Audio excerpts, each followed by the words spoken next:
एक बार प्रेम से बोलिए केमिस्ट्री महाराज की जय। तो आप सभी लोग यहाँ पे देख सकते हैं कि हमने 45 नंबर तक के क्वेश्चन का सॉल्यूशन करा दिया था। ठीक है, तो आज हम लोग 46 नंबर क्वेश्चन से लेकर के और हम लोग 90 नंबर क्वेश्चन यानी कि आज जो है इस चैप्टर को पूरा पूरा खत्म हम लोग कर देंगे।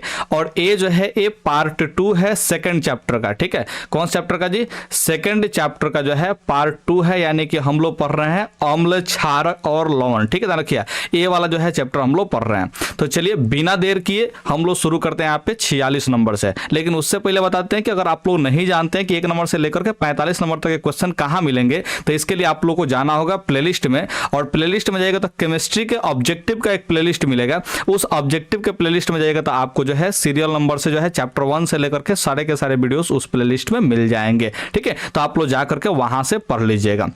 ठीक है, तो अब यहां पे हम लोग चलते हैं 46 नंबर क्वेश्चन पे। कह रहा है कि टार्टरिक अम्ल इनमें से किस में पाया जाता है? तो आप सभी लोग को हम बता चुके हैं कि टार्टरिक जो अम्ल होता है वो किस में पाया जाता है जी? तो इमली में पाया जाता है। टार्टरिक अम्ल किस में पाया जाता है जी? इमली में पाया जाता है, आप लोगों को पता है। ठीक है, ध्यान रखिए।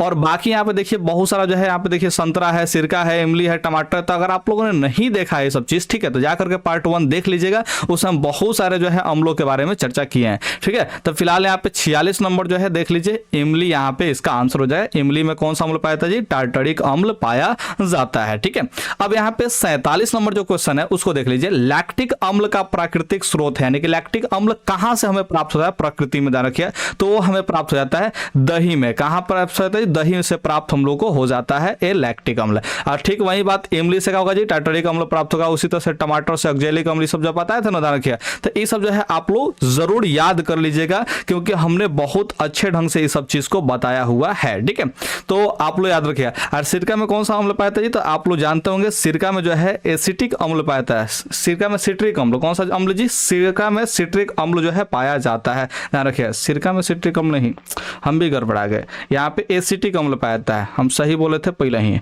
एसिटिक अम्ल जो है सिरका में पाया जाता है, दही में लैक्टिक अम्ल, इमली में टार्टरिक अम्ल, और यहाँ पे ध्यान रखिए टमाटर में ऑक्जेलिक अम्ल जो है पाया जाता है। तो ये सब आप लोग ध्यान रखिए। अच्छा, जो हम लोग बोल रहे थे क्या चीज, हम जो बोल रहे थे सिट्रिक अम्ल, वो पाया जाता है नींबू, अंगूर, संतरा, इस सब में पाया जाता है सिट्रिक अम्ल। ठीक है, ध्यान रखिए। सिरका में एसिटिक अम्ल, नींबू, अंगूर, संतरा, इस सब में जो है सिट्रिक अम्ल पाया जाता है। तो आप लोग इस सब चीज को याद रखिएगा। मुझे उम्मीद है कि आप लोग इस चीज को समझे होंगे। ठीक है, थोड़ा सा मिस्टेक हो गया मेरे से, लेकिन आप लोग इस चीज को समझने का प्रयास कीजिएगा। देखिए यहाँ पे 48 नंबर, चींटी के डंक और नेटल के डंक। ठीक है, ध्यान रखिए। चींटी का जो डंक है, यानी जो चींटी काटती है, ध्यान रखिए वो, और एक नेटल नाम का जो है पौधा होता है। क्या होता है जी? पौधा होता है, ध्यान रखिए। इस पौधा का जो है डंक होता है, ध्यान रखिए। यानी कि इसमें भी जब चिपकिए तो क्या होता है, आपके जो है स्किन में इसका जो है बाल जो है हल जाते हैं, समझिए इस तरह से कांटा टाइप का होता है, ध्यान रखिए। वो जो है क्या होता है आपके शरीर में जो है चुभ जाते हैं, तो वहां पे उसको भी हम लोग क्या बोलते हैं? नेटल के पौधे का डंक उसको बोलते हैं। ठीक है, ये दोनों ही स्थितियों में कौन सा अम्ल जो है माने कि पाया जाता है, ध्यान रखिए। तो दोनों ही स्थितियों में ध्यान रखिएगा, जैसे चींटी के डंक हो या फिर नेटल के पौधा का डंक हो, दोनों में ही कौन सा अम्ल पाया जाता है जी? ध्यान रखिएगा। तो दोनों में आप लोग का यहाँ पे अम्ल पाया जाता है फॉर्मिक अम्ल, लेकिन इसमें ऑप्शन में कहीं दिया नहीं है। लेकिन यहाँ पे ध्यान से देखिएगा अगर, तो ऑप्शन जो डी है मेथेनोइक अम्ल है, इसी का नाम जो है फॉर्मिक अम्ल है। कौन सा अम्ल है जी? फॉर्मिक अम्ल है, इसी का नाम। ठीक है, तो आप लोग इसको याद रखिएगा। ठीक है, फॉर्मिक अम्ल जो आप लोग जानवे करते होंगे चींटी के डंक में पाया जाता है। चींटी के डंक में कौन सा अम्ल पाया जाता है जी? फॉर्मिक अम्ल पाया जाता है, ध्यान रखिए। और ये फॉर्मिक अम्ल जो है इसी का जो है नाम है IUPAC नाम, ध्यान रखिए। मेथेनोइक एसिड, यानी कि मेथेनोइक अम्ल जो है इसी का नाम है। ठीक है, तो यहां से ऑप्शन जो है डी बिल्कुल सही आंसर हो जाएगा। ठीक है, लैक्टिक अम्ल आपको अभी हमने बताया, लैक्टिक लिख दिया, लैक्टिक लिख दिया, ध्यान रखिए। लैक्टिक होता है, ध्यान रखिए। तो ये जो है अम्ल कहां पाया जाता है? दही में पाया जाता है। और ठीक वैसे ही सिट्रिक एसिड सब बता दिए हैं, तो आप लोगों को ये पता होना चाहिए, आप लोग याद कर लीजिएगा। 49 नंबर सवाल देख लीजिए। दांतों का क्षय, यानी कि दांत जो है कब जो है क्षतिग्रस्त होने लगता है, यानी कि जैसे दांत जो है कब खदरने लगता है, समझने का प्रयास कीजिए।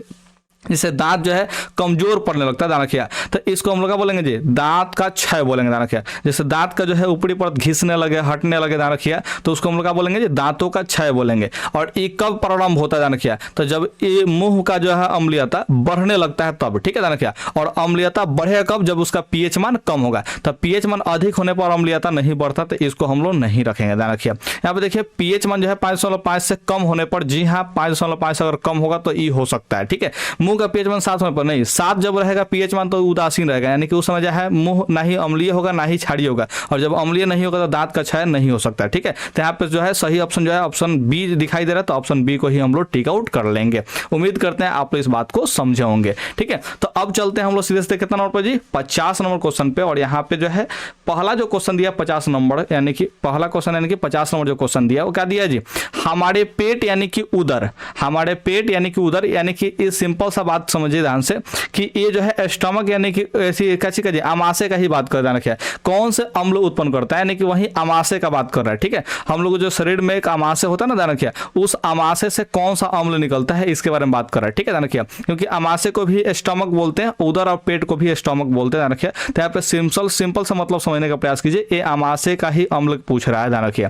तो हमारे पेट से कौन सा अम्ल जो है उत्पन्न होता है, तो हमारे पेट से आप लोगों को पता होगा कि HCl अम्ल यानी कि हाइड्रोक्लोरिक अम्ल जो है उत्पन्न होता है। HCl अम्ल जो है हमारे पेट से यानी कि अमाशय से जो है उत्पन्न होता है। तो ये बात आप लोग याद रखे होंगे। ठीक है, 51 नंबर सवाल क्या कर रहा है जी, किस पीएच मान वाला विलयन सबसे अधिक अम्लीय होगा। ठीक है, यानी कि सबसे अधिक अम्लीय का बात कर रहा है, तो अम्लीय सबसे अधिक कौन होगा जी, तो जिसका पीएच मान जो है 7 से जितना ही ज्यादा कम होगा वो उतना ही अम्लीय होगा। ध्यान रखिएगा, क्योंकि आप लोगों को पता है कि उदासीन विलयन का पीएच मान 7 होता है और 7 से कम होने पर वो अम्लीय होता है, ध्यान रखिए, और 7 से अधिक होने पर क्षारीय होता है। ठीक है, ध्यान रखिएगा, तो 7 से जितना ही कम होगा उतना ही ज्यादा अम्लीय होता है, और 7 से जितना ही अधिक होगा, ध्यान रखिए, वो उतना ही अधिक क्षारीय होता है। ये बात आप लोग ध्यान रखिएगा। ठीक है, तो यहाँ पर थोड़ा समझने का प्रयास कीजिए, 7 से तो चारों का चारों डाटा कम है, ध्यान रखिए, यानी कि चारों का चारों अम्लीय माने कि विलयन का मान पीएच मान दिखाता है, ध्यान रखिएगा।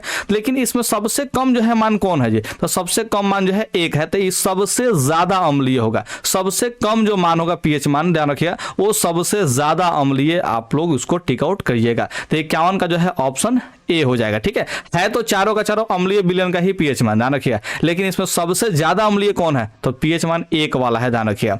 अब यहाँ पे देखते हैं 52 नंबर सवाल कह रहा है कि धोने का सोडा यानी कि वॉशिंग सोडा के बारे में बात कर रहा है। किसके बारे में बात कर रहा है जी, वॉशिंग सोडा, जिसको हम लोग बोलते हैं वॉशिंग सोडा, ध्यान रखिएगा, इसके बारे में बात कर रहा है। इसका रासायनिक सूत्र पूछ रहा है, तो आप लोग को पता होना चाहिए कि धोने का जो सोडा है उसका रासायनिक सूत्र क्या होता है जी, Na2CO3 × 10H2O होता है। इसको हम लोग पढ़ते हैं सोडियम कार्बोनेट डेका, 10 को क्या पढ़ते हैं, डेका पढ़ते हैं, ध्यान रखिए, डेका हाइड्रेट क्या बोलते हैं जी, यहाँ पे सोडियम कार्बोनेट डेका हाइड्रेट बोलेंगे। धोने का जो है सोडा का रासायनिक सूत्र क्या होता है जी, सोडियम कार्बोनेट डेका हाइड्रेट होता है, यानी कि Na2CO3 × 10H2O होता है। तो आप लोग ऑप्शन जो है ए टिक आउट कर लेंगे। उम्मीद करते हैं आप लोग इस चीज को याद रखेंगे, क्योंकि हमने पार्ट 1 में भी इसका जिक्र किया हुआ है। ठीक है, अब यहाँ पे देखिए 53 नंबर जो सवाल है, बेकिंग सोडा का रासायनिक नाम है। ठीक है, तो बेकिंग सोडा का यहाँ पर रासायनिक नाम पूछ रहा है। बेकिंग सोडा यानी कि खाने वाला सोडा के बारे में बात कर रहा है, और इसके बारे में भी हमने जिक्र किया है पार्ट 1 में। ठीक है, ध्यान रखिए, तो खाने का सोडा का जो है रासायनिक सूत्र आप लोग को हम रासायनिक जो नाम है वो आप लोग को बताए थे,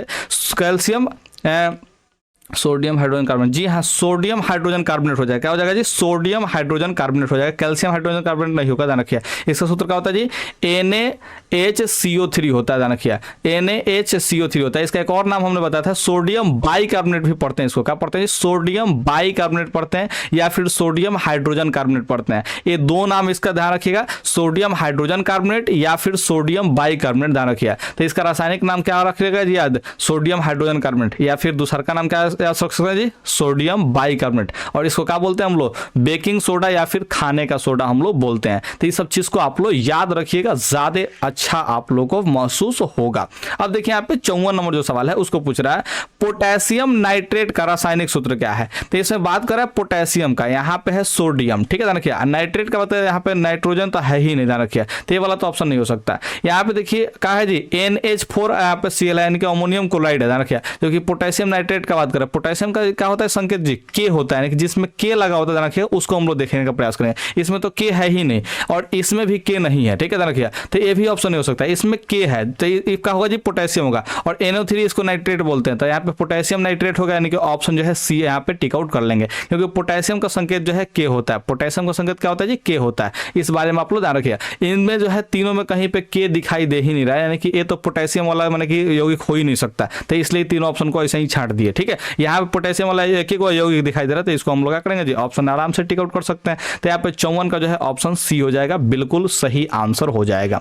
55 नंबर सवाल देख लीजिए, जल की अस्थायी कठोरता को हटाने के लिए किसका उपयोग किया जाता है? यानी कि जल जो है, जल में अगर अस्थायी कठोरता आया है, ठीक है, और ये अस्थायी कठोरता आता कहां से, ध्यान रखिए, तो इस जल में जो अस्थायी कठोरता आता है ना जी, वो कैल्शियम और मैग्नीशियम का जो लवण होता है वो जब विद्यमान हो जाता है जल में, ध्यान रखिए, तो उसको हम लोग कठोर जल बोलते हैं। ध्यान रखिए, कैल्शियम और मैग्नीशियम का जो लवण होते हैं अगर जल में विद्यमान हो तो उसको हम लोग क्या बोलेंगे जी, कठोर जल बोलेंगे। ध्यान रखिए, कठोर जल कहने का मतलब समझ रहे जी, यानी कि जो अगर उसमें जो है साबुन से जो है बढ़िया से झाग नहीं देगा, ध्यान रखिए, तो वो कठोर जल है। ध्यान रखिए, तो वो अस्थायी कठोरता अगर मैंने अस्थायी कठोरता 18 क्या हम बोल रहे हैं यार, अगर अस्थायी कठोरता को हटाना है, कैल्शियम और मैग्नीशियम वाला जो है लवण यहाँ पे उपस्थित है, इसको हटाना है, तो इसके लिए किसका प्रयोग करेंगे? ध्यान रखिए, तो इसके लिए जो है कई तरीके हैं, ध्यान रखिएगा, लेकिन उसमें से एक तरीका जो है ये भी है कि आप धोने का सोडा जो है उसमें डाल दें। तो उस जो जल होता है, ध्यान रखिए, उस जल में क्या कर दीजिए, आप धोने का सोडा डाल दें, ठीक है। ध्यान रखिए, अगर धोने का सोडा अगर आप लोग डाल देते हैं तो क्या हो जाएगा जी, इसका अस्थायी कठोरता जो है दूर हो जाएगा, यानी कि कैल्शियम और मैग्नीशियम का लवण जो है उसमें से दूर हो जाएगा, ठीक है। और धोने का सोडा का रासायनिक सूत्र आपको हमने अभी बताया, ठीक है, कैसे बताया था जी, तो यहाँ पे धोने का जो सोडा का रासायनिक सूत्र बताया था वो है सोडियम कार्बोनेट, ध्यान रखिए, सोडियम कार्बोनेट, ध्यान रखिएगा, और इनटू में डेका हाइड्रेट, ठीक है, सोडियम कार्बोनेट डेका हाइड्रेट, इसका हमने सूत्र बताया हुआ था, ठीक है। तो धोने का सोडा यानी कि इसको हम लोग डाल देते हैं तो कैल्शियम और मैग्नीशियम के लवण को क्या करता है जी, खत्म कर देता है, ध्यान रखिए, और इस वजह से क्या होता है जी, यहाँ पे जल का स्थायी कठोरता जो है दूर हो जाता है, ठीक है। अच्छा, एक और बात ध्यान रखिएगा, जल का स्थायी कठोरता को दूर करने का जो प्रक्रिया होता है, ध्यान रखिए, उस प्रक्रिया का नाम होता है, ध्यान रखिए, जल मृदुकरण, यानी कि उस प्रक्रिया को हम लोग क्या बोलते हैं जी, जल मृदुकरण हम लोग बोलते हैं। क्या बोलते हैं जी, जल मृदुकरण बोलते हैं। आप लोग इसको याद रखिएगा, उम्मीद करते हैं कि आप लोग इस बात को समझे होंगे।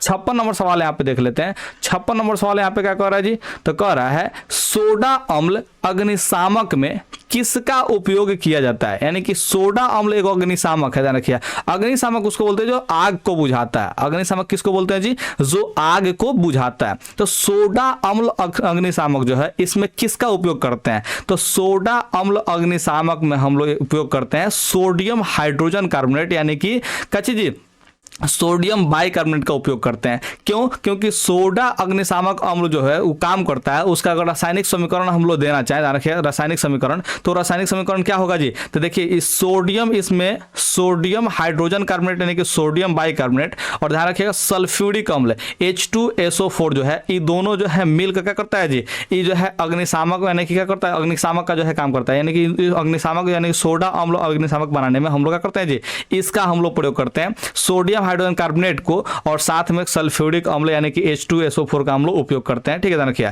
और जब इन दोनों का रिएक्शन होता है तो क्या होता है जी, यहाँ पे सोडियम, ठीक है, सल्फेट का निर्माण होता है, साथ में जो है जल का निर्माण होता है, और साथ ही बहुत सारा मात्रा में जो है कार्बन डाइऑक्साइड गैस भी उत्पन्न होता है, ठीक है, ध्यान रखिए। और कार्बन डाइऑक्साइड जो गैस होता है, ध्यान रखिए, यही जो है आग को बुझाने का काम करता है, ठीक है। तो ये जो है सोडा अम्ल अग्निशामक जो है, ध्यान रखिए, इसमें हम लोग सोडियम हाइड्रोजन कार्बोनेट को और साथ में क्या चीज सल्फ्यूरिक अम्ल का भी हम लोग उपयोग करते हैं। तो इसमें कौन सा ऑप्शन को दिया जी, ऑप्शन जो है सी दिया है, सोडियम हाइड्रोजन कार्बोनेट, ठीक है, ध्यान रखिए। सोडियम बाइकार्बोनेट भी इसका नाम होता है, लेकिन यहाँ पे कैल्शियम बाइकार्बोनेट दिया था, कैल्शियम वाला तो नहीं होता, ध्यान रखिए, तो इसको आप लोग टिक आउट मत कीजिएगा, ठीक है। उम्मीद करते हैं आप लोग इस बात को समझे होंगे। यहाँ पे करा 57 नंबर में सल्फेट अर्ध हाइड्रेट हेमीहाइड्रेट का अन्य नाम है, ठीक है। ये खाली यहाँ पे सल्फेट लिखा है, लेकिन क्वेश्चन में थोड़ा सा मिस्टेक है। यहाँ पे क्वेश्चन में क्या है जी, मिस्टेक है।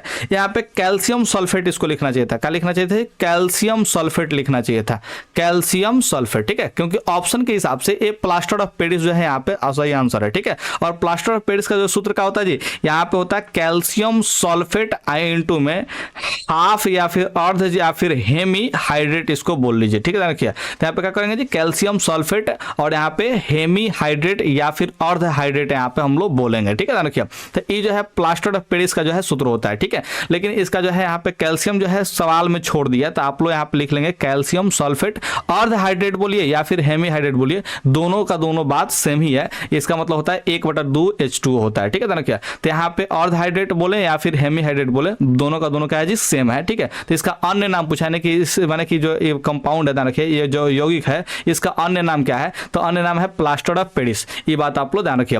अच्छा, जिप्सम का भी आप लोग सूत्र जरूर याद रखे होंगे, कैल्शियम सल्फेट होता है और साथ में यहाँ पे क्या चीज डाईहाइड्रेट होता है, ठीक है, यानी कि दो गो यहाँ पे H2O होता है। और वहीं विरंजक चूर्ण का भी आप लोग सूत्र जानते होंगे। विरंजक चूर्ण का जो है देखिए दो टाइप से इसका सूत्र लिखा जाता है, एक तो है CaOCl का होल Cl यहाँ पे लिखा जाता है, देखिए OCl इंटू Cl लिख दिया जाता है, देखिए एक तरीका होता है। और दूसरा जो तरीका होता है वो होता है CaOCl का यहाँ पे ट्वाइस लिख दिया जाता है, यानी कि OCl2 लिख दिया जाता है। तो कैल्शियम यहाँ पे देखिए ये जो है देखिए CaOCl ब्रैकेट में करके क्या जाता है, फिर यहाँ पे Cl लिख दिया जाता है।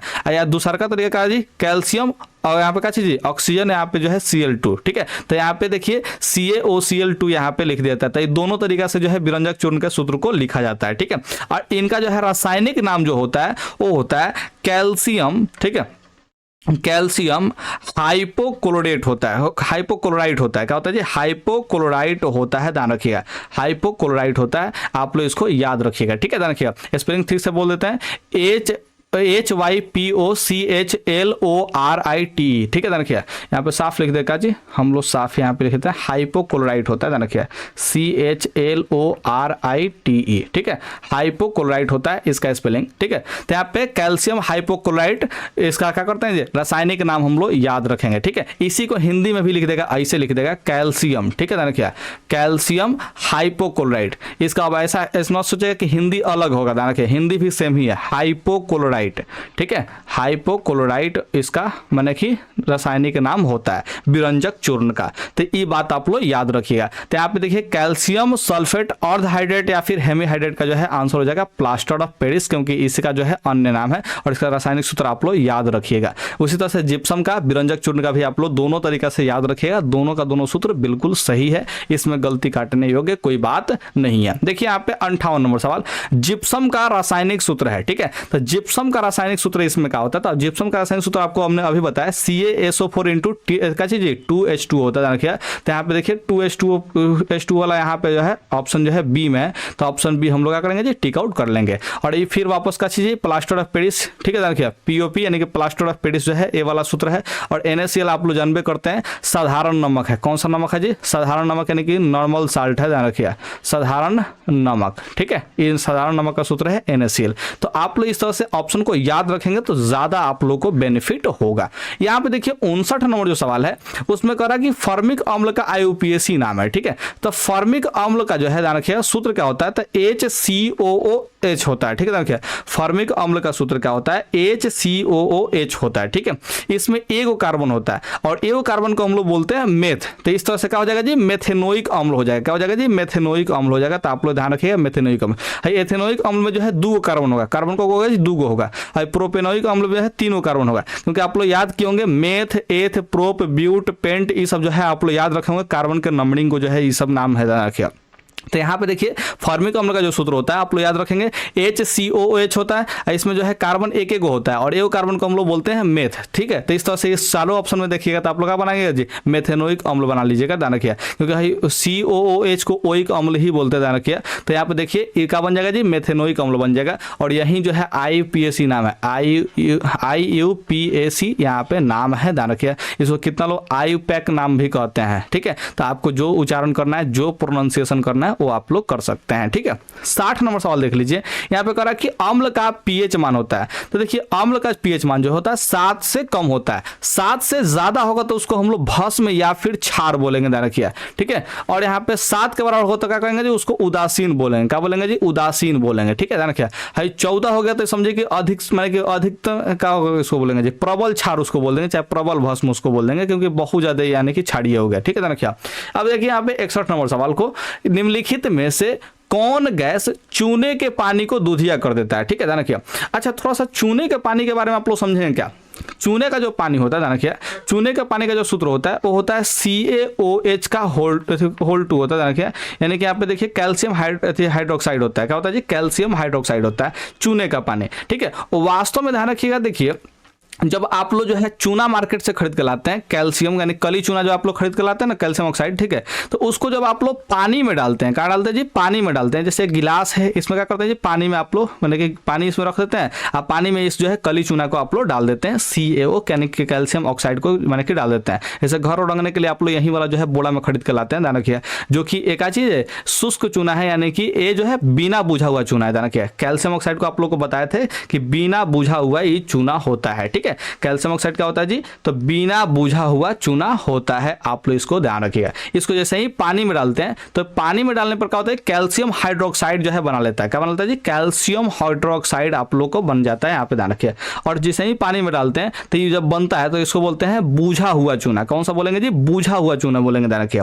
और जब बुझा हुआ चूना बना के सब बनाएंगे, ध्यान रखिए, तो इसमें जो भी ठोस मेटल होगा, ध्यान रखिएगा, जो ठोस पदार्थ होगा इसका क्या होगा जी, कुछ समय तक लेकर छोड़ देंगे, घोल के। जैसे क्या करते हैं जी, ये कैल्शियम ऑक्साइड को इसमें घोल देते हैं और छोड़ देते हैं, तो क्या होगा जी, नीचे जो है इसका जो है जो भी मैंने कण होगा उसका होगा जी, नीचे पेंदी मट जाएगा, ऊपर देखिएगा साफ टाइप का जो है पानी थोड़ा सा बचेगा, ठीक है, ध्यान रखिए। और जो यही साफ टाइप का जो पानी बचेगा ना, इसी को बोलते हैं चूने का पानी। क्या बोलते हैं जी, चूने का पानी इसको बोलते हैं, ठीक है, या फिर उसी को हम लोग बोलते हैं बुझा हुआ चूना बोलते हैं, ठीक है। तो आप लोग क्या करेंगे जी, उस पानी को एक अलग गिलास में आप लोग क्या करेंगे जी, रख लेंगे, ठीक है, ध्यान रखिए। तो इसमें क्या आ गया जी, आप लोग यहाँ पे चूने का पानी यहाँ पे आ चुका है, यानी कि जो है आप लोग ने बिना बुझा हुआ चूना को जल में डाला तो बुझा हुआ चूना बना, और बुझा हुआ चूना में जो बना, ध्यान रखिए, तो उसको क्या किया जी, अलग यहाँ पे निकाल लिए, ठीक है, यानी कि जो यहाँ पे जो पानी के टाइप का जो दिखाई दे रहा है ना जी, उसको क्या किया जी, अलग निकाल लिए, ठीक है।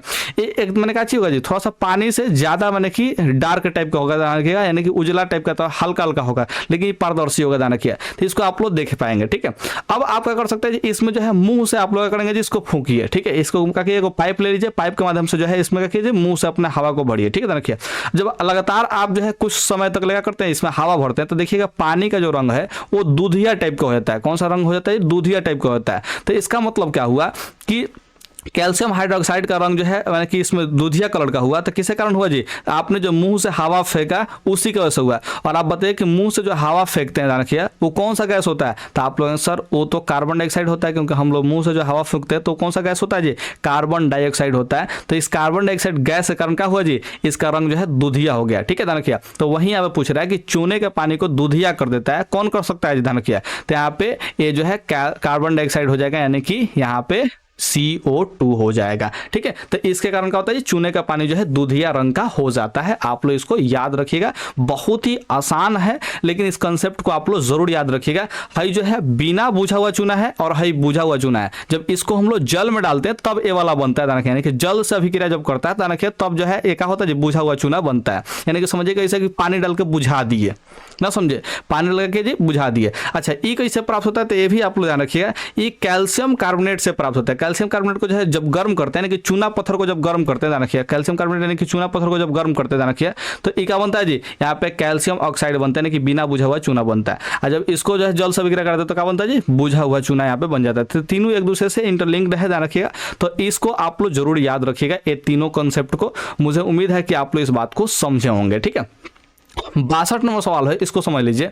निम्न में कौन भस्म नहीं है, इसमें कौन भस्म नहीं है इसके बारे में पूछ रहा है। तो आप जो है बाकी सबको छोड़िए, NaCl पे फोकस कीजिए, थोड़ा सा NaCl पे क्या करना है जी, फोकस करना है, ठीक है। तो यहाँ पे NaCl पर अगर फोकस करिएगा ध्यान से, तो देखिए यहाँ पे क्या चाहिए जी, ये जो है साधारण नमक का सूत्र है। किसका सूत्र है जी, साधारण नमक का सूत्र है, ठीक है। इसमें कोई धातु है, कोई कहा चाहिए यहाँ पे अधातु है, ठीक है, ध्यान रखिए। यानी कि ये जो है आयनिक यौगिक है। कौन सा यौगिक है जी, आयनिक यौगिक है, ध्यान रखिए। और ये जो है ध्यान रखिएगा NaCl जो है एक चीज साधारण नमक का सूत्र है, यानी कि क्षार नहीं है और ना ही ये अम्ल है, ठीक है। ये क्या है जी, एक लवण है, ये क्या है जी, एक लवण है, ध्यान रखिएगा, ठीक है। और यहाँ पे देखिए OH लगाते ही ऐसा ही आप लोग देख रहे हैं, सोडियम हाइड्रोक्साइड ये क्या है जी, क्षार है। आप लोग इसको याद रखे होंगे, ध्यान रखिए, क्योंकि OH यहाँ पे लगा है, ठीक है। यहाँ पे देखिए ये वाला का जी Na2CO3 है, यहाँ पे कैल्शियम का ऑक्साइड है, ठीक है। ऐसे भी धातु का जो ऑक्साइड होता है कौन सा प्रकृति का होता है जी, तो ये क्षारीय प्रकृति का होता है, कि भास्मिक प्रकृति का होता है। आप लोग ध्यान रखिए, कौन सा प्रकृति का होगा जी, भास्मिक प्रकृति का होता है। धातु का जो ऑक्साइड होता है वो भास्मिक प्रकृति का होता है, ठीक है। तो अगर चारों ऑप्शन में देखते हैं तो एक ही को यहाँ पे लवण दिखाई देता है, NaCl, ठीक है, ध्यान रखिए। और NaCl जो है ये भस्म नहीं है, यानी कि लवण है, ध्यान रखिए। तो ऑप्शन जो है कौन सा हो जाएगा जी, ऑप्शन बी हो जाएगा। उम्मीद करते हैं आप लोग इस बात को समझे होंगे, ठीक है। तो आप लोग यहाँ से कंसेप्ट याद रखिएगा, अगर धातु का ऑक्साइड मिल गया, धातु का क्या मिल गया जी, ऑक्साइड मिल गया, ध्यान रखिए, धातु का ऑक्साइड मिला, ठीक है। तो ये जो है वो क्षारीय प्रकृति का होगा, यानी कि भास्मिक प्रकृति का होगा। कौन सा प्रकृति का होगा जी, भास्मिक प्रकृति प्रकृति का होगा। अगर जो है अधातु का ऑक्साइड मिलता है, कौन सा ऑक्साइड मिलता है जी, अधातु का ऑक्साइड मिलता है, ध्यान रखिए अधातु का ऑक्साइड यहाँ पे आप लोगों को प्राप्त होता है, तो वो जो है अम्लीय प्रकृति का होगा। कौन सा प्रकृति का होगा जी, अम्लीय प्रकृति का होगा। जैसे में कार्बन डाइऑक्साइड, ध्यान रखिए कार्बन अधातु है और इसका ऑक्साइड यहाँ पे है, ध्यान रखिए, तो ये अम्लीय प्रकृति का होगा। कौन सा प्रकृति का होगा जी, अम्लीय प्रकृति का होगा। तो आप लोग कंसेप्ट को याद रखिएगा, धातु ऑक्साइड क्षारीय या फिर भास्मिक प्रकृति का, ठीक है, और अधातु ऑक्साइड अम्लीय प्रकृति का होता है। तो दोनों बात आप लोग जरूर याद रखिएगा, बड़ी काम का चीज है, ठीक है। आगे हम लोग उपयोग भी करेंगे और बहुत जगह उपयोग करते भी हैं, ठीक है।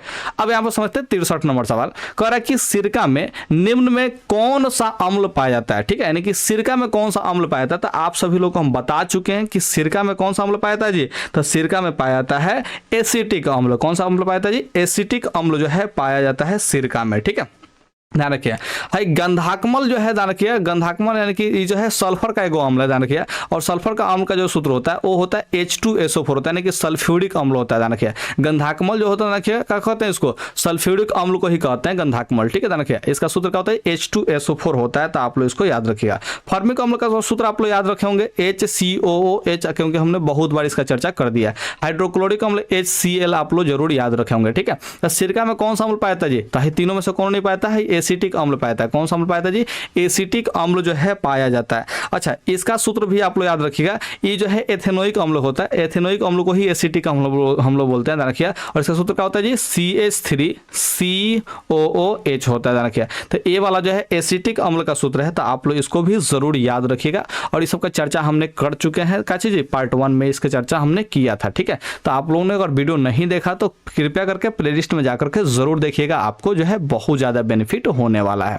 यहाँ पे देखते हैं अम्ल और क्षार आपस में अभिक्रिया कर क्या बनाते हैं। तो आप सभी लोग को पता है कि ये उदासीनीकरण अभिक्रिया है, ठीक है, जिसमें क्षार और क्या बनते हैं जी, यहाँ पे अम्ल जो है अभिक्रिया कर रहे हैं, ठीक है। तो यहाँ पे क्या बनता है जी, आप लोग कहेंगे सर लवण बनता है और साथ में जो है जल बनता है, ठीक है, ध्यान रखिए। तो अम्ल और क्षार जब अभिक्रिया करेगा तो क्या बनेगा जी, यहाँ पे लवण बनेगा, ठीक है, क्या बनेगा जी, लवण बनेगा। तो आप लोग इसको याद रखिएगा कि अम्ल और क्षार अभिक्रिया करते हैं तो लवण तथा जल बनते हैं, और इसको हम लोग उदासीनीकरण अभिक्रिया कहते हैं। कौन सा अभिक्रिया कहते हैं जी, उदासीनीकरण अभिक्रिया कहते हैं। इस बात का आप लोग ध्यान रखिए। कह रहा है कि अम्लीय वर्षा के जल का pH मान होना चाहिए। तो अम्लीय वर्षा यहाँ पे बात कर रहे हैं, अम्ल का बात कर रहा है, ठीक है, किसका बात कर रहा है जी, अम्ल का बात। और अम्ल का जहाँ पे बात हो वहां पे 7 से कम pH मान होना चाहिए। क्या होना चाहिए, 7 से कम pH मान होना चाहिए। लेकिन यहाँ पे 7 को जो है जिक्र किया तो 7 के बराबर ही जिक्र कर दिया, जिसको हम लोग उदासीन बोलते हैं। तो ये वाला तो ऑप्शन नहीं हो सकता।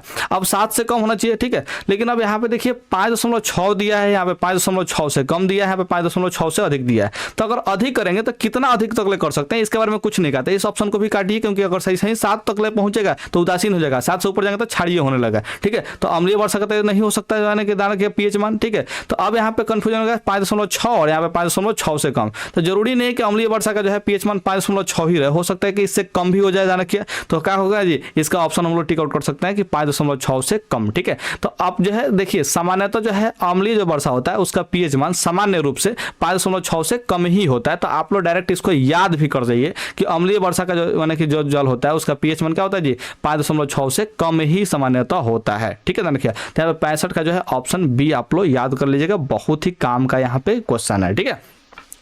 अब यहाँ पर समझते हैं 66 नंबर सवाल। और ये सवाल जो है 2021 में पूछा है, बहुत सारे विद्यार्थी ने छोड़ भी दिया था इस सवाल को, ठीक है, लेकिन है बहुत आसान सवाल। देखिए निम्नांकित में कौन प्राकृतिक सूचक है, इसमें से प्राकृतिक सूचक के बारे में बात कर रहा है। प्राकृतिक सूचक यानी कि जो डायरेक्ट प्रकृति से प्राप्त होते हैं, जैसे में लिटमस पत्र ध्यान रखिए लाइकेन के पौधा से प्राप्त होता है, ध्यान रखिए, तो वो प्राकृतिक सूचक में आएगा, ठीक है। हल्दी ये भी क्या होगा जी, प्राकृतिक सूचक होगा, ठीक है। लेकिन मेथिल ऑरेंज और फिनाफ्थिलीन जो होता है ये प्रयोगशाला में बनाते हैं, ठीक है, तो ये प्रयोग क्या चीज प्राकृतिक सूचक नहीं है, ठीक है, ध्यान रखिए। तो इसमें कौन होगा जी, हल्दी हो जाएगा प्राकृतिक सूचक, क्योंकि हल्दी जो है प्रकृति में पाया जाता है, ध्यान रखिए। तो हल्दी कहाँ पाया जाता है जी, प्रकृति में पाया जाता है, यानी कि जो है पेड़ पौधे में, ध्यान रखिए। ये हल्दी का पौधा होता है, ध्यान रखिए, जिसके जड़ में जो है ये सामान्यतः हल्दी होता है, जो कि पीले रंग का होता है। आप लोग खाना वाना में जरूर खाते होंगे, मुझे पता है खाना वाना में खाते हैं कि मसाला वसाला के रूप में इसको मैंने कि खाना में डालते हैं जी, सब्जी में डालते हैं सामान्यतः, जो भी है आप लोग समझ गए होंगे, ठीक है। तो हल्दी क्या है जी, प्राकृतिक एक सूचक है, क्योंकि प्रकृति से प्राप्त होता है। और है मेथिल ऑरेंज और फिनाफ्थिलीन जो है ये हम लोग करते हैं प्रयोगशाला में संश्लेषित करते हैं, कि खुद से बनाते हैं, ठीक है। तो ये जो है प्राकृतिक सूचक नहीं है, इसको हम लोग बोलेंगे रस, ऐसे मैंने कहा जी कृत्रिम सूचक इसको बोल लीजिए, ध्यान रखिए। अब आगे समझते हैं क्या चीज 67 नंबर सवाल। कह रहा है कि निम्नांकित में कौन क्षारीय ऑक्साइड है। ठीक है, तो क्षारीय ऑक्साइड का बात कर रहा है, किसका बात कर रहा है जी, क्षारीय ऑक्साइड का। तो आपको हमने यहाँ पे बताया कि अगर जो है अम्ल अम्ल कह रहा है यहाँ पे देखिए, अगर जो है धातु का ऑक्साइड हो, काची का ऑक्साइड हो जी, मेटल का ऑक्साइड हो, ध्यान रखिए, मेटल का हो जी ऑक्साइड हो, ध्यान रखिए। तो ये जो है धातु का जो ऑक्साइड होता है वो होता है क्षारीय। कौन सा होता है जी, क्षारीय प्रकृति का होता है।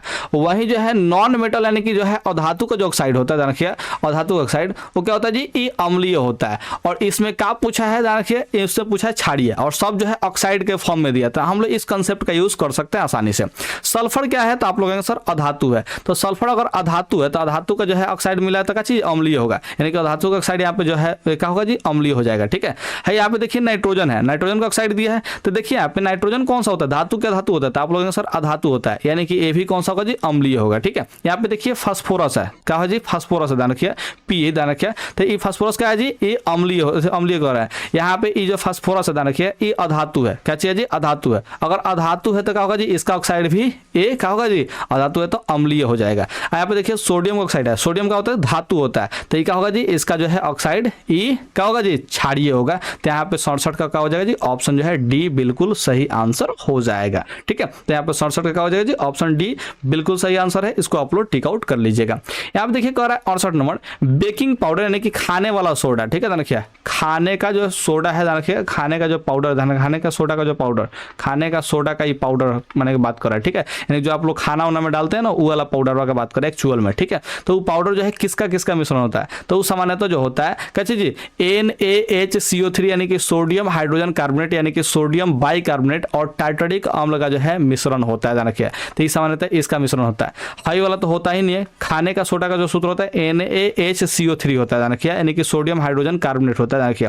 तो इसमें क्या होता है जी, जो पाउडर हम लोग के पास आता है, जो खाना में हम लोग डालते हैं, ध्यान रखिए, उसमें खाली यही नहीं होता है, इसके साथ जो है एक अम्ल भी होता है, और अम्ल में एसिटिक अम्ल सामान्यतः नहीं होता है। उसमें कौन सा अम्ल होता है जी, टाइटरिक अम्ल होता है, जो कि इमली में पाया जाता है, ध्यान रखिए। तो ये वाला अम्ल को यहाँ पे मिक्स करके जो है वो पाउडर को बनाया जाता है। ठीक है, अब यहाँ पे समझ लेते हैं 69 नंबर सवाल। क्या कर रहे थे जी, 69 नंबर सवाल कह रहा है कि ओलेइक या स्टीयरिक एवं पामीटिक कैसे अम्ल है। ठीक है, ध्यान रखिए, यानी कि ओलेइक हो चाहे स्टीयरिक है चाहे पामीटिक अम्ल है, ध्यान रखिए, ये किस टाइप का जो है अम्ल है, इसके बारे में बात कर रहा है। तो ध्यान रखिएगा, ये जो अम्ल, ध्यान रखिए, इसमें लंबा लंबा कार्बन चैन होता है। इसमें कौन सा कार्बन चैन होता है, बहुत लंबा लंबा कार्बन चैन होता है। ठीक है, और ये जो अम्ल है वो वसीय अम्ल के रूप में यानी कि जाना जाता है। इसको कौन सा अम्ल के रूप में जाना जाता है जी, वसीय अम्ल के रूप में जाना जाता है, और इसमें भी बहुत लंबा लंबा कार्बन चैन होता है। ठीक है, तो आप लोग इसको याद रखिएगा डायरेक्ट, क्योंकि अभी यहाँ पे फार्मूला लिखवाना जो है मुश्किल है, ध्यान रखिए, और आप लोग को अभी समझ में उतना आएगा भी नहीं। ठीक है, क्योंकि आप लोग साबुन और अपमार्जक वाला जो टॉपिक पढ़े होंगे, ठीक है,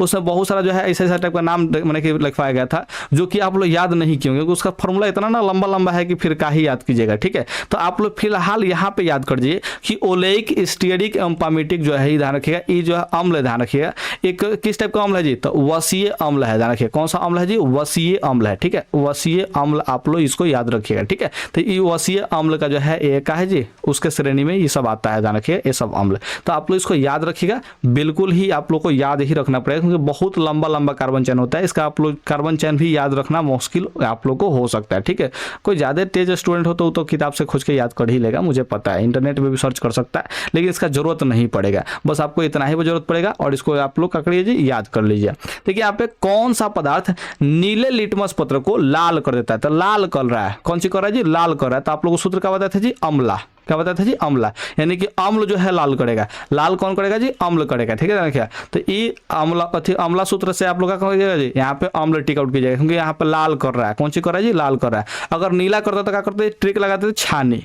कौन सा ट्रिक लगाते थे, छानी, यानी कि नीला करेगा तो छार हो जाएगा, नीला करेगा तो क्या हो जाएगा, छार हो जाएगा। ठीक है, ध्यान रखिए, तो छार जो है नीला करता है, क्या करता है जी, नीला कर लेता, ध्यान रखिए, ये छार, लेकिन यहाँ पे अम्ल है तो क्या करेगा जी, लाल करेगा, अम्ल क्या करेगा जी, लाल करेगा। तो ऑप्शन जो है आप लोग सी टिक आउट कर दीजिएगा, उम्मीद करते हैं।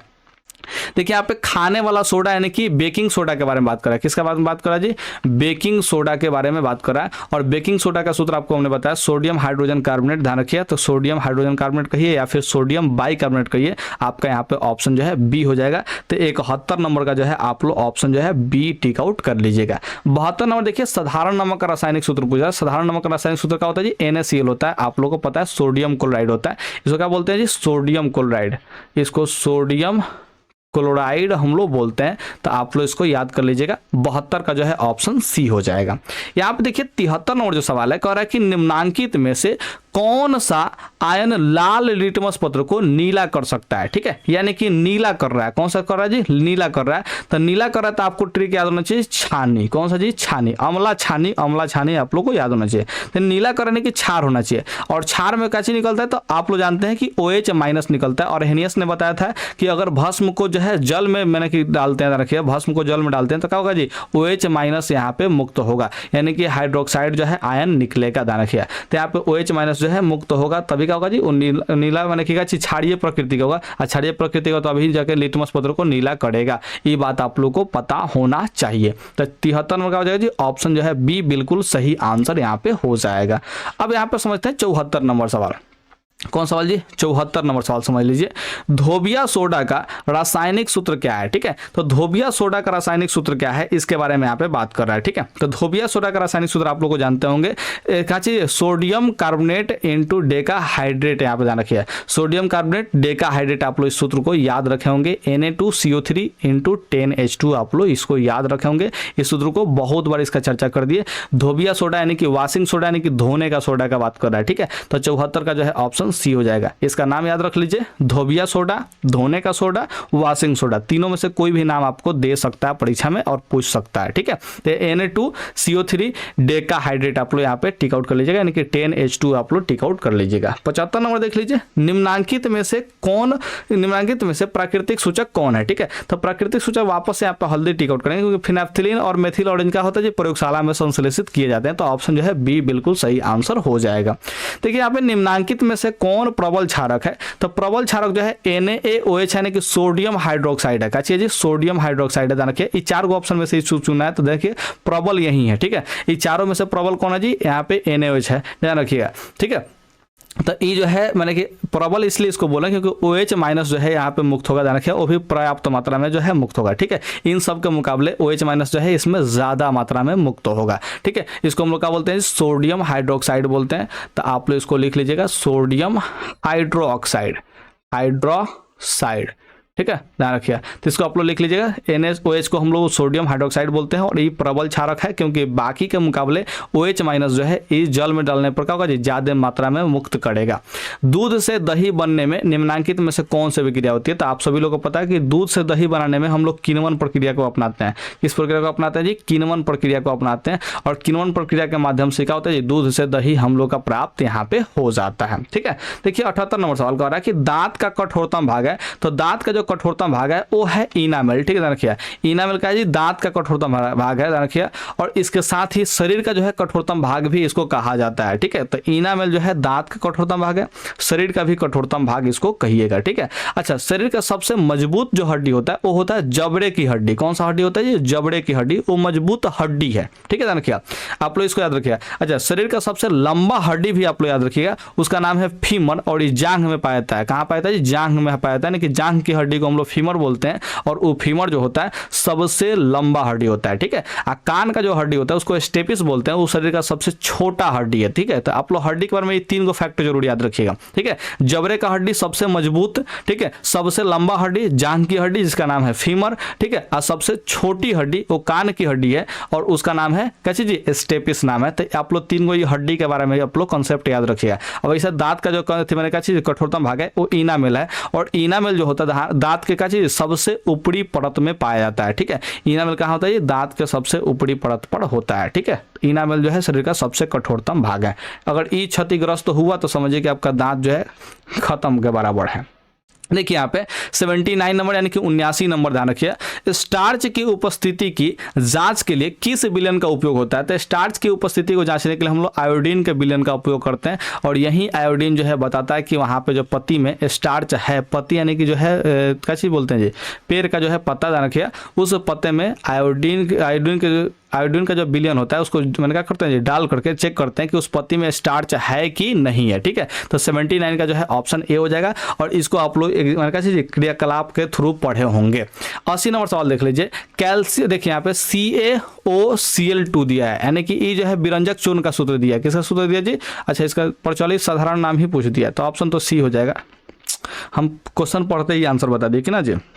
गजब इंसान है। ठीक है, देखिए यहाँ पे CaOCl, इसको कई तरीकों से भी लिख सकता है, कई तरीकों से कर रहे हैं। एक और तरीके से लिख सकता है CaOCl और यहाँ पे होल सीएल। ठीक है, ध्यान रखिए, इस तरह से भी इसको लिख देता है, ध्यान रखिए। तो ये दोनों टाइप से जो है सूत्र को लिख देगा। ये दोनों का जो है सूत्र का जो है नाम क्या है जी, विरंजक चूर्ण है। क्या चीज जी, विरंजक चूर्ण है, आप लोग इसको याद रखिएगा। ठीक है, और इसको हम लोग बोलते हैं क्या चीज जी, कैल्शियम हाइपोक्लोराइड बोलते हैं। क्या बोलते हैं जी, कैल्शियम हाइपोक्लोराइड इसको बोलते हैं। इसका रासायनिक नाम जो है कैल्शियम हाइपोक्लोराइड है, तो आप लोग इसको याद रखिएगा। ठीक है, तो ऑप्शन जो है सी हो जाएगा 80 का।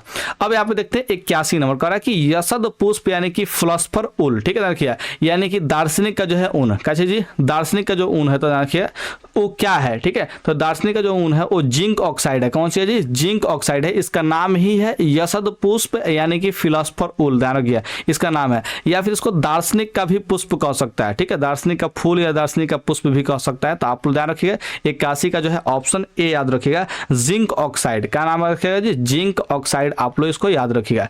जिंक ऑक्साइड को ही यसद पुष्प बोलते हैं। जिंक ऑक्साइड को ही क्या बोलते हैं जी, यसद पुष्प। इसका जो प्रचलित नाम है वो है फिलोसफर उल। ठीक है, देखिए इसी को हिंदी में लिख देता है फिलोसफर उल। हमको तो हिंदी में लिखने नहीं आ रहा है, देखिए, लेकिन हिंदी में इसी को लिख देता है फिलोसफर उल क्या है, तो आप लोग को वहां पे बताना पड़ेगा। ठीक है, देखिए 2023 में पूछा हुआ है और ये सवाल बेहतर सवाल है, इसलिए इसको रिपीट भी कर सकता है, ध्यान रखिए। तो ये सवाल को आप लोग जरूर याद रखिएगा। 81 के बाद जो है और भी क्वेश्चन है, 9 क्वेश्चन और बच जाते हैं, और वो भी हम लोग क्या करते हैं यहाँ पे डिस्कस कर लेते हैं, ज्यादा अच्छा रहेगा। क्योंकि हम लोग इस चैप्टर को खत्म कर दें तो उसके बाद हम लोग तीसरा का चैप्टर में पढ़ेंगे, प्लेलिस्ट में उसका भी वीडियो का लिंक मिल जाएगा। देखिए यहाँ पे 82 नंबर का रहा है, शुष्क बर्फ का रासायनिक सूत्र क्या है। ठीक है, इस शुष्क बर्फ को यहाँ पे ड्राई आइस भी बोल देता है। क्या बोलते हैं जी, ड्राई आइस बोल देता है। ठीक है, और ड्राई आइस सामान्यतः जो होता है ना, कार्बन डाइऑक्साइड को ही बहुत ज्यादा ठंडा करके क्या चीज, ठोस अवस्था में परिवर्तित किया जाता है। कौन सा अवस्था में परिवर्तित किया जाता है, ठोस अवस्था में परिवर्तित किया जाता है, बहुत ही ज्यादा ठंडा होता है, ध्यान रखिए। तो ये क्या होता है जी, इसी को हम लोग बोलते हैं शुष्क बर्फ या फिर ड्राई आइस बोलते हैं, CO2। ठीक है, ध्यान रखिए। जैसे ही इसको जो है माने कि ठंडा से तो हल्का सा भी माने कमरे में लाते हैं, नॉर्मल टेम्परेचर में लाते हैं, तो पूरा का पूरा जो है धुआं धुआं कर देता है कमरा में, ध्यान रखिए। तो ये जो है ड्राई आइस है, यानी कि शुष्क बर्फ है, और इसका रासायनिक सूत्र क्या होता है, CO2 ही होता है, यानी कि कार्बन डाइऑक्साइड ही होता है, लेकिन ये ठोस अवस्था में होता है। कौन सा अवस्था में होता है, ठोस अवस्था में। और जो हम लोग सामान्य कार्बन डाइऑक्साइड का नाम सुनते हैं वो गैसीय अवस्था में होता है। तो दोनों में थोड़ा सा का अंतर है। इसको बहुत कम टेम्परेचर पे माने कि ठंडा किया जाता है, बहुत ठंडा किया जाता है, बहुत ज्यादा ठंडा किया जाता है, तब जाके ठोस में परिवर्तित होता है, ध्यान रखिए। और उसी ठोस अवस्था को हम लोग बोलते हैं शुष्क बर्फ बोलते हैं। क्या बोलते हैं जी, शुष्क बर्फ। तो आप लोग इसको याद रखिएगा।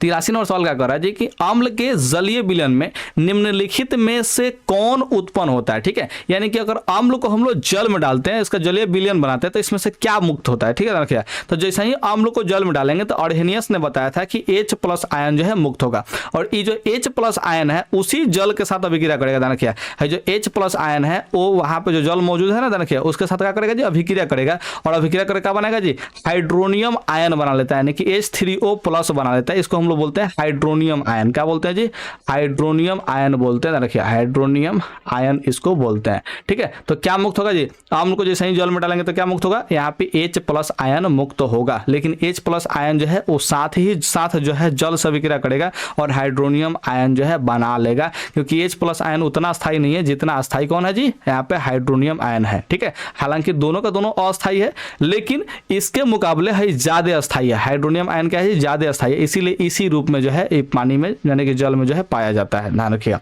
अब यहाँ पे देखते हैं 84 नंबर सवाल कह रहा कि निम्नांकित में कौन प्रबल अम्ल है। ठीक है, प्रबल नहीं, सबल दिया है, कहते हैं जी सबल अम्ल है। सबल यानी कि प्रबल ही पूछ रहा है, तो प्रबल अम्ल इसमें कौन है। ठीक है, तो प्रबल अम्ल वही होगा जिससे H+ आयन जो है जल्दी मुक्त होगा जब जल में डालेंगे, ध्यान रखिए।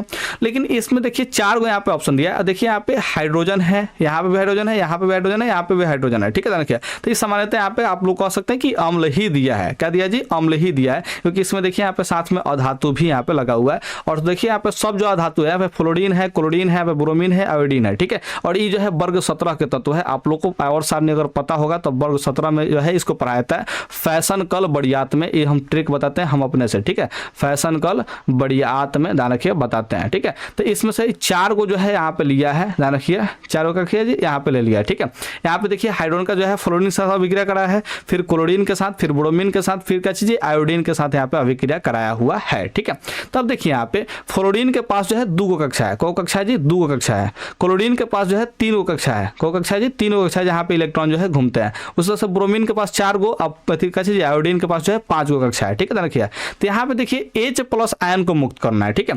तो बताइए यहाँ फ्लोरीन से हाइड्रोजन अभिक्रिया करेगा, ध्यान रखिए। तो इस समय यहाँ पे देखिए इसका कक्षा जो है छोटा है, ध्यान रखिए कक्षा क्या है जी छोटा है। तो हाइड्रोजन और फ्लोरीन के बीच में मजबूत आकर्षण बल लगता है। कौन सा बल लगता है जी? मजबूत आकर्षण बल लगता है। और यहीं पे देखिए आयोडीन में जो है 5 गो कक्षा है, यानी कि बहुत बड़का जो है ये होगा। जैसे एक कक्षा हुआ, फिर 2 गो, फिर तीसरा, फिर चौथा और फिर 5वां, देखिए इतना बड़का है, ठीक है। और इसको हाइड्रोजन से अभिक्रिया कराना, ध्यान रखिए। तो इसके मुकाबले हाइड्रोजन थोड़ा सा दूरी पर होगा, ध्यान रखिए। तो दूरी पर होगा तो यहाँ पे क्या होगा जी, यहाँ पे हाइड्रोजन और आयोडीन के बीच में जो है कमजोर आकर्षण बल होगा, ठीक है। इसके मुकाबले क्या होगा जी, कमजोर आकर्षण बल होगा, ठीक है।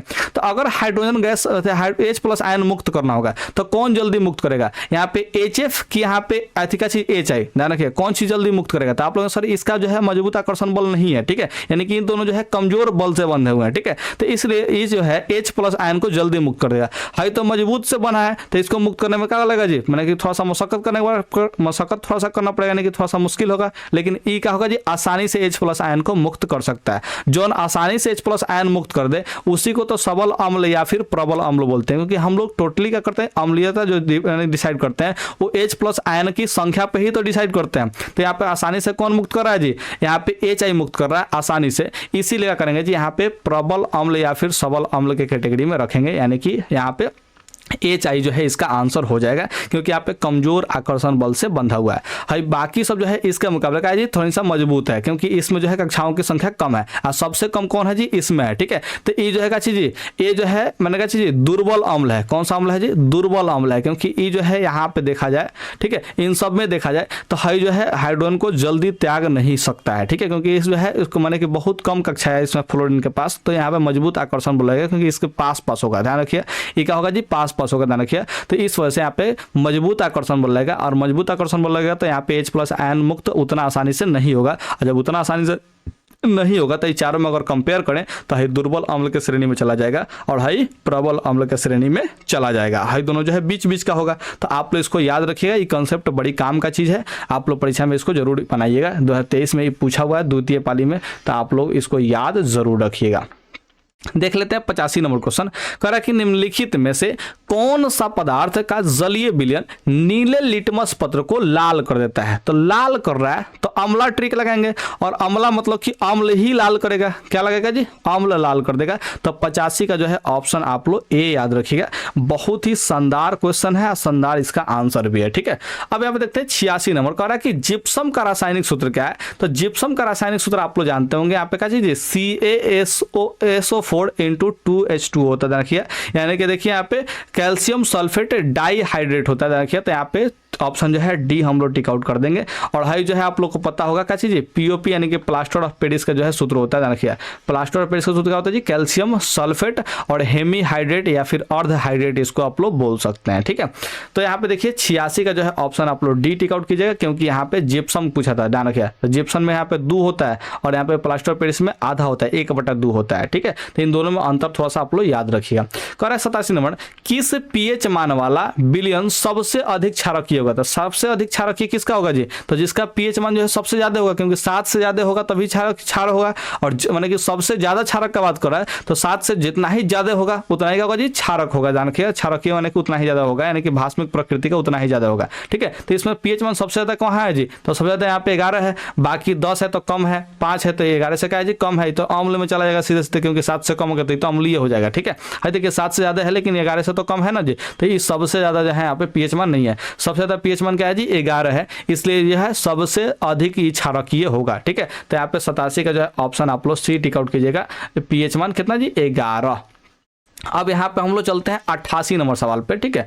और यहाँ पे 88 नंबर सवाल पे कह रहा है कि निम्नांकित में कौन संश्लेषित सूचक है? संश्लेषित कहने का मतलब जो है जो प्रयोगशाला में संश्लेषित किया गया है मानव द्वारा, किया। प्राकृतिक सूचक के बारे में बात नहीं कर रहा है, यहाँ पे संश्लेषित सूचक के बारे में बात कर रहा है, ठीक है। तो जो हल्दी होता है वो तो प्राकृतिक सूचक है, ठीक है। लिटमस पत्र जो है लाइकेन के पौधा से प्राप्त होता है, तो क्या चीज, ये भी जो है प्राकृतिक सूचक है। लाल पत्ता गोभी ये तो डायरेक्ट जो है क्या चीज, ये तो पौधा का ही नाम दे दिया है, तो ये भी प्राकृतिक सूचक में आएगा। मेथिल ऑरेंज जो है प्रयोगशाला में की निर्माण करते हैं, तो हमने आपको बताया था, ठीक है। तो ये जो है संश्लेषित सूचक हो जाएगा, ध्यान रखिए। तो 88 का जो है ऑप्शन आप लोग सी याद रखिएगा, बिल्कुल सही आंसर हो जाएगा।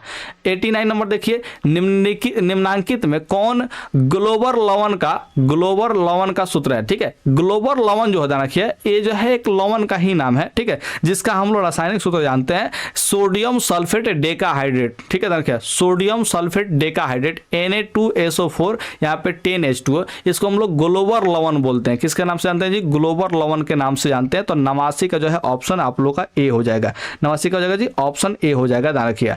अब यहाँ पे देखते हैं 90 नंबर सवाल, कौन सा सवाल देखते हैं जी? 90 नंबर सवाल देख लेते हैं। चूना जल का रासायनिक नाम क्या है? तो चूना जल आपको बताया जो बुझा हुआ चूना होता है उसी को बोलते हैं, ठीक है। तो बुझा हुआ चूना तो ये सामान्य नाम हो गया, ठीक है। कली चूना जो है ये भी सामान्य नाम होगा, ठीक है, ध्यान रखिए। अच्छा, कली चूना को ही हम लोग रासायनिक नाम में क्या जानते हैं जी? कैल्शियम ऑक्साइड जानते हैं। कली चूना को ही रासायनिक नाम का जानते हैं जी? कैल्शियम ऑक्साइड जानते हैं। अब बुझा हुआ चूना को ही हम लोग रासायनिक नाम के रूप में क्या जानते हैं जी? कैल्शियम हाइड्रोक्साइड जानते हैं, यानी कि CaOH का जो है ट्वाइस होता है, ध्यान रखिए, यानी कि OH2, ठीक है। तो अब यहाँ पे आप लोग देख सकते हैं कि रासायनिक नाम पूछा है, कौन सा नाम पूछा है? रासायनिक नाम। तो रासायनिक नाम जो है चूना जल का क्या होता है जी? चूना जल यानी कि बुझा चूना ही बोलते हैं। चूना जल को क्या बोलते हैं जी? बुझा चूना बोलते हैं। आप लोग को हमने बताया था, ठीक है। कौन सा सवाल में बताया था मुझे याद तो नहीं है, लेकिन बीच में बताया था, आप लोग को भी पता होगा, ठीक है। तो बुझा हुआ चूना को ही हम लोग कैल्शियम हाइड्रोक्साइड बोलते हैं। तो रासायनिक नाम हम लोग का यहाँ पे क्या हो जाएगा जी? कैल्शियम हाइड्रोक्साइड हो जाएगा, ठीक है, जो कि चूना जल का ही रासायनिक नाम हो जाएगा, ठीक है। तो यहाँ पे 90 का हो जाएगा जी, ऑप्शन जो है डी बिल्कुल सही आंसर हो जाएगा। मुझे उम्मीद है कि आप लोग ये सब चीज को समझे होंगे, ठीक है। अगर समझ गए हैं तो आइए थर्ड चैप्टर का जो है हम लोग वीडियो देख लेते हैं। और थर्ड चैप्टर का ऑब्जेक्टिव का वीडियो कहाँ मिलेगा जी? तो आप लोग जाइएगा प्लेलिस्ट में, कहाँ जाइएगा जी? प्लेलिस्ट में जाइएगा, और वहाँ पे केमिस्ट्री का जो है ऑब्जेक्टिव का प्लेलिस्ट मिलेगा। केमिस्ट्री का अच्छी का मिलेगा जी, ऑब्जेक्टिव का प्लेलिस्ट मिलेगा, उसी में आप लोग जो है जाइएगा। तो यहाँ पे थर्ड चैप्टर का जो है आप लोग वीडियो वहाँ पे मिल जाएगा, और वहाँ पे से आप लोग देख लीजिएगा, ठीक है। तो जल्दी आइए प्लेलिस्ट में, हम आपसे मिलते हैं जल्द।